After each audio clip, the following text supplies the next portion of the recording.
और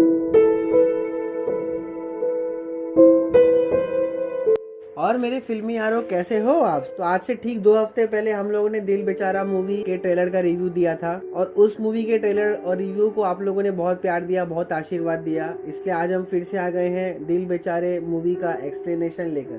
तो चलिए शुरू करते हैं। ये मूवी शुरू होती है जमशेदपुर से, जहाँ एक किसी बासु नाम की लड़की कब्रिस्तान में खड़ी है। तभी उसको उसकी मॉम का कॉल आता है और वो अपनी मॉम के साथ घर चली जाती है। जैसा कि मैंने आपको बताया कि किसी बासु इस फिल्म की हीरोइन है जिसको कैंसर हुआ है। वो एक बहुत बोरिंग लाइफ जी रही रहती है और उसके लाइफ में बिल्कुल भी मजा नहीं रहता है। वो थायराइड कैंसर से पीड़ित रहती है और वो हमेशा अपने नाक में एक ऑक्सीजन सिलेंडर का पाइप लगाई रहती है, यानी ऑक्सीजन का पाइप लगाई रहती है और उसका सिलेंडर अपने साथ कैरी करती रहती है, जिसका नाम वो पुष्पेंद्र रखी रहती है। वो अपनी लाइफ की हर चीज़ें अपने लैपटॉप में टाइप करके लिखती है, जो उसे बहुत अच्छा लगता है। और अभिमन्यु वर्मा नाम की म्यूजिशियन का वो सॉन्ग सुनती है। तभी एक दिन वो अपने कॉलेज जा रही रहती है।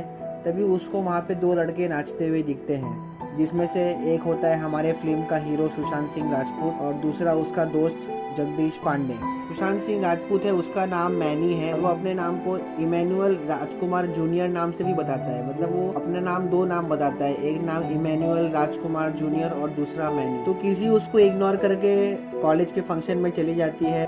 तभी जो मैनी रहता है और उसका दोस्त रहता है, वो लोग आके वहाँ डांस करते हैं, गाना होता है। और तभी किसी वहाँ से भाग जाती है और बाद में फिर वो दोनों एक कैंसर थेरेपी सेंटर में मिलते हैं। तभी किसी बासु को मालूम पड़ता है कि जो मैनी है वो भी कैंसर से पीड़ित था और उसको वजह से उसको अपनी एक पैर यानी अपनी एक टांग गंवानी पड़ी। और जो उसका दोस्त है जगदीश पांडे, वो एक फिल्म बनाना चाहता है, एक भोजपुरी फिल्म, जिसमें वो हीरो अपने फ्रेंड मैनी को लेना चाहता है। और मैनी चाहता रहता है कि किसी जो है वो उसके फिल्म की हीरोइन बने। और जो उसका फ्रेंड है जगदीश पांडे, उसके भी आंखों का ऑपरेशन होने वाला है और उसकी आँख की रोशनी चली जाएगी और वो कभी भी अंधा हो सकता है। तो उसके पहले उसको फिल्म बनाना है। तो मैनी किसी को बोलता है कि क्या मेरी फिल्म की हीरोइन बनोगी? किसी बोलती है कि मैं तुम्हारे फिल्म की तभी हीरोइन बनोगी जब तुम मेरे फेवरेट म्यूजिशियन अभिमन्यु वीर का सॉन्ग सुनोगे। तो मैनी उसको बोलता है कि ठीक है, मैं तुम्हारे फेवरेट म्यूजिशियन अभिमन्यु वीर का सॉन्ग सुनूंगा, पर मेरा फेवरेट एक्टर रजनीकांत है, तो तुम्हें उसका भी फिल्म देखना पड़ेगा। तो किसी मैनी के साथ मिलकर बहुत खुश हो गई रहती है और वो घर जाके रजनीकांत का फिल्म देखना शुरू कर देती है। और वही दूसरी तरफ जो मैनी है वो अभिमन्यु वीर का सॉन्ग सुनना शुरू कर देता है। किसी बासु एक बंगाली फैमिली से बिलोंग करती है, उसकी मम्मी पापा दोनों बंगाली रहते हैं। तो जो मैनी है वो किसी के बेडरूम की खिड़की से उसके घर पे आता है और उसको बोलता है कि यार ये सॉन्ग बहुत मस्त है, और इसका जो लास्ट सॉन्ग है ये अधूरा गाना क्यों है, मतलब ये गाना जो है ये हाफ ही है, तो ये सॉन्ग हाफ क्यों है? तो किसी बोलती है मुझे भी नहीं पता क्यों हाफ है। तो फिर मैनी बोलता है कि तो वो सिंगर ने ये सॉन्ग गाया क्यों नहीं? तो किसी बोलते हैं मुझे भी नहीं मालूम कि अभिमन्यु ने ये गाना क्यों नहीं गाया। तो मैनी बोलता है हमें उसको ढूंढना पड़ेगा। तो किसी बोलती है ठीक है, हम लोग ढूंढेंगे उसको मिलके। तो अब किसी रेडी हो जाती है उसके फिल्म की हीरोइन बनने के लिए। तो फिल्म की शूट शुरू होती है, फिल्म की शूटिंग चल रही रहती है। तभी जो उनका दोस्त रहता है जगदीश पांडे, तो उसके आँख का ऑपरेशन होता है और वो पूरी तरह अंधा हो जाता है। फिर भी ये फिल्म की शूटिंग रुकती नहीं है और वो लोग फिल्म बना ही रहे रहते हैं। तभी एक दिन मैनी किसी को बोलता है कि मैंने अभिमन्यु वीर को मैसेज किया था और उसका मुझे रिप्लाई आया है और उसने बोला है कि आप लोग को मेरा सॉन्ग अच्छा लगा, इसलिए थैंक यू वेरी मच आपको और आपकी फ्रेंड किसी को। और अभिमन्यु वीर ये भी बोलता है कि मैं इस गाने का जो अपने उसका जो एल्बम रहता है वो उसका सॉन्ग कभी पूरा नहीं कर पाया, इसलिए वो आगे भी नहीं करेगा। तभी जो किसी है वो अपने घर पे जाती है और अपने लैपटॉप से अभिमन्यु वीर को मैसेज करती है कि मुझे आपसे मिलना है, आपसे बात करना है और मैं आपसे जानना चाहती हूँ कि आपने उस फिल्म का सॉन्ग अधूरा ही क्यों छोड़ा। तभी नेक्स्ट दिन वो सुबह उठती है और देखती है कि उसको अभिमन्यु वीर का रिप्लाई आया है और अभिमन्यु वीर बोलता है कि सारी बातें हम लोग ईमेल में नहीं कर सकते, अगर कभी आप पेरिस आओगी तो हम लोग मुलाकात करेंगे, तब मैं आपको सब कुछ बताऊंगा कि मैंने वो सॉन्ग पूरी क्यों नहीं की। तभी किसी चाहती है कि अब वो पेरिस जाए और वो अभिमन्यु वीर से पूछे जो उसका फेवरेट म्यूजिशियन है कि तुमने ये सॉन्ग क्यों नहीं पूरा किया, क्योंकि उसका कैंसर से हालत ख़राब रहता है। डॉक्टर सब लोग मना करते कि नहीं किसी तुम नहीं जा सकती पेरिस। तो किसी बोलती है कि नहीं मैं मैनी के साथ जाऊंगी। डॉक्टर बोलते हैं नहीं तुम मैनी के साथ नहीं जा सकती। फिर डॉक्टर बोलते हैं कि तुम अपनी मम्मी और मैनी दोनों के साथ जाओ पेरिस। तो इसी के साथ फैमिली रेडी हो जाती है किसी को पेरिस लेके जाने के लिए। तभी रात को मैनी उसके बेडरूम में आता है और उसको पेरिस का टिकट देता है और चला जाता है। किसी बहुत खुश रहती है कि उससे मैनी से प्यार हो गया है। तो तभी किसी इसी खुशी खुशी में रात को सो जाती है। कभी अचानक किसी रात को उठती है और उसकी तबीयत बहुत ख़राब हो गई रहती है, उसको कुछ दिखाई नहीं दे रहा रहता है, वो जोर जोर से चिल्लाती है। तभी उसके मम्मी पापा भाग के आते हैं और उसको हॉस्पिटल में एडमिट करते हैं। उसके मम्मी पापा सब लोग बहुत परेशान हो गए रहते हैं। मैनी भी वहाँ आता है, वो भी बहुत परेशान हो गया रहता है। और फिर तब सुबह किसी को होश आता है तो किसी मैनी से मिलने को मना कर देती है, क्योंकि किसी ये नहीं चाहती रहती कि मैनी उसकी वजह से सफ़र करे। मैनी क्यों सफ़र कर रहा है उसके कैंसर की वजह से। पर फिर लास्ट में जब किसी को उसके पापा समझाते हैं तब जाके वो मैनी का फ़ोन उठाती है और मैनी से बात करती है। तभी फ़ोन में बात करते करते ही मैनी उसके बेडरूम के छत पे चढ़ के उसके घर पे आ जाता है और वो बोलता है कि तू मुझे कितना भी इग्नोर कर ले, पर मैं तुमसे हमेशा प्यार करते रहूँगा और करता था और करते ही रहूँगा। किसी बोलती है कि उसको पेरिस जाना है, पर डॉक्टर्स लोग उसको सख्त मना कर रहे थे कि नहीं, तुम्हारी तबीयत बहुत ख़राब थी, अभी भी तुम हॉस्पिटल में एडमिट होकर आई हो, तुम नहीं जा सकती पेरिस। फिर भी किसी जिद से जाती है पेरिस। मैनी भी सपोर्ट करता है, उसके फादर भी सपोर्ट करते हैं। किसी पेरिस जाती है मैनी और अपनी मम्मी के साथ और उन लोग वहाँ पे जाके मुलाकात करते हैं अभिमन्यु वीर म्यूजिशियन से, जो कि सैफ अली खान अभिमन्यु वीर म्यूजिशियन का रोल निभा रहे हैं। तभी किसी और मैनी ये नोटिस करते हैं कि जो अभिमन्यु वीर है वो बहुत ही अजीब तरीके से हरकतें करता है। तभी किसी उससे पूछते कि आपने ये सॉन्ग क्यों नहीं कंप्लीट किया, पर जो अभिमन्यु वीर है वो कुछ प्रॉपर नहीं रिप्लाई देता है, उल्टा पुल्टा आंसर दे रहा रहता है।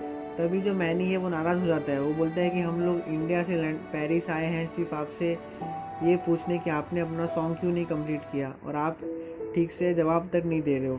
तो फिर अभिमन्यु वीर भड़क जाता है कि क्यों कंप्लीट करूँ मैं सॉन्ग, चिल्लम चिल्ली करने लगता है, कुछ प्रॉपर आंसर नहीं दे रहा रहता है। तभी गुस्से गुस्से में अभिमन्यु वीर किसी और मैनी को बोलता है कि तुम में से भी कोई एक दिन मर जाएगा और फिर तुम लोग झूठी हंसी और यादें लेकर जीते रहोगे। ऐसा झगड़ा करता है किसी और मैनी के साथ। तभी किसी और मैनी वहाँ से बाहर निकल जाते हैं और किसी बहुत परेशान हो जाती है। वो मैनी को बोलती है कि अभिमन्यु सच बोल रहा था, मैं एक दिन मर जाऊंगी और तुम्हारा क्या होगा, मेरे मम्मी पापा का क्या होगा। तभी मैनी उसे समझाता है कि नहीं, ऐसा कुछ नहीं होगा, हम लोग खुश रहेंगे। और तभी समझा बुझा के उसको होटल में वापस लेके आ जाता है। तभी किसी मैनी और उसकी मम्मी पूरा पेरिस घूमते हैं, वो लोग बहुत खुश रहते हैं और किसी मैनी को एक दूसरे से प्यार हो जाता है बहुत गहरा।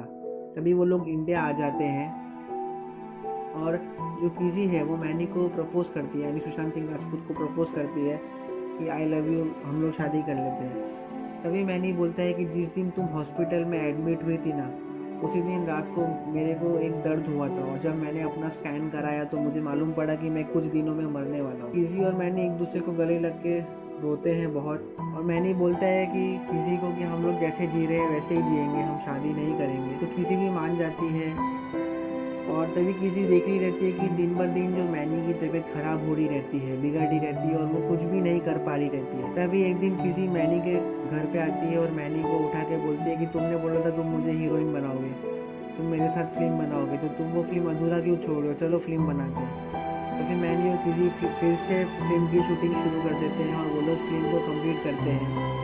तभी एक दिन किसी अपनी फैमिली के साथ खाना खा रही रहती है, तभी उसको रात में फ़ोन आता है मैनी का और वो बोलता है कि मुझे हेल्प चाहिए, मैं एक थिएटर में हूँ। तभी किसी भाग के जाती है मैनी को उस थिएटर में मिलने।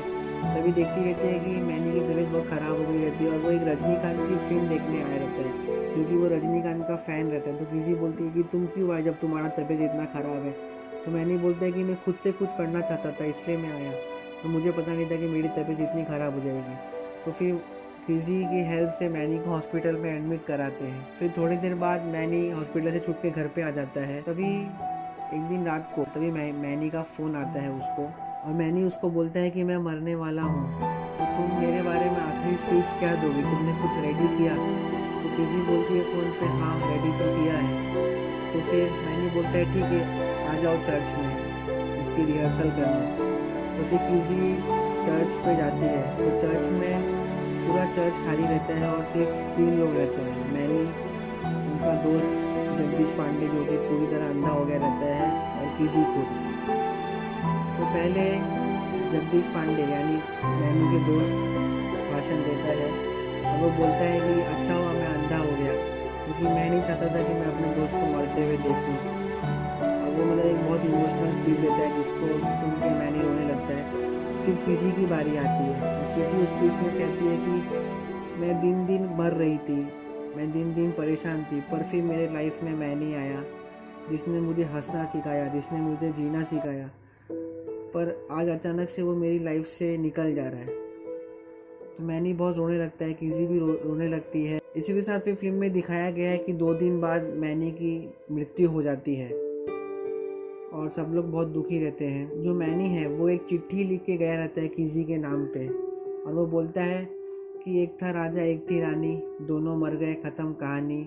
पर हमारे केस में ऐसा नहीं है, तुम्हारा जो राजा है वही सिर्फ मरा है, पर मेरी रानी तुम तो जिंदा हो। तो वही वो ऐसा लास्ट में दिखाया है कि वो किसी को एक मैसेज दे के जाता है कि तुम जियो, मेरे लिए जियो, जब तक जी रही हो तब तक तुम जियो।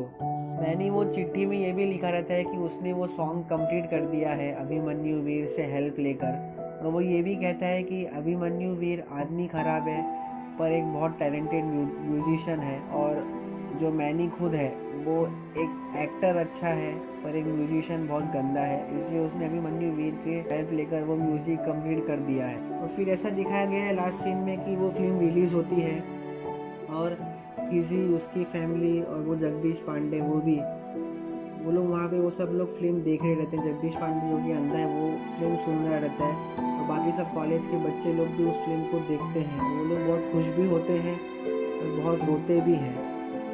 तो इसी के साथ इस फिल्म की एक बहुत इमोशनल एंडिंग होती है। तो दोस्तों इसी के साथ इस फिल्म की एंडिंग हो जाती है। सुशांत सिंह राजपूत का डेथ हो जाता है, जो कि मैनी का रोल निभा रहे रहते हैं। वो कैंसर की वजह से उनकी डेथ हो जाती है और इस फिल्म की एक बहुत ही इमोशनल एंडिंग हो जाती है। तो दोस्तों मुझे ये फिल्म बहुत ही अच्छी लगी। हम लोग इस फिल्म को 10 में से 10 रेटिंग देंगे।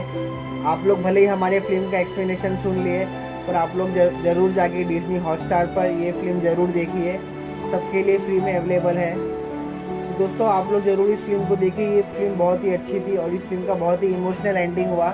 और अगर आप लोग को हमारा वीडियो अच्छा लगा और अगर आप लोग चाहते हो कि बॉलीवुड में सुशांत सिंह राजपूत जैसा अच्छा टैलेंट आए, तो आप लोग हमारे इस वीडियो को सपोर्ट कीजिए, हमारे चैनल को सब्सक्राइब कीजिए, हमारे इस वीडियो को लाइक कीजिए, अपने रिलेटिव दोस्तों के साथ हमारा ये वीडियो शेयर कीजिए, हमारे इंस्टाग्राम और फेसबुक चैनल को लाइक और फॉलो कीजिए।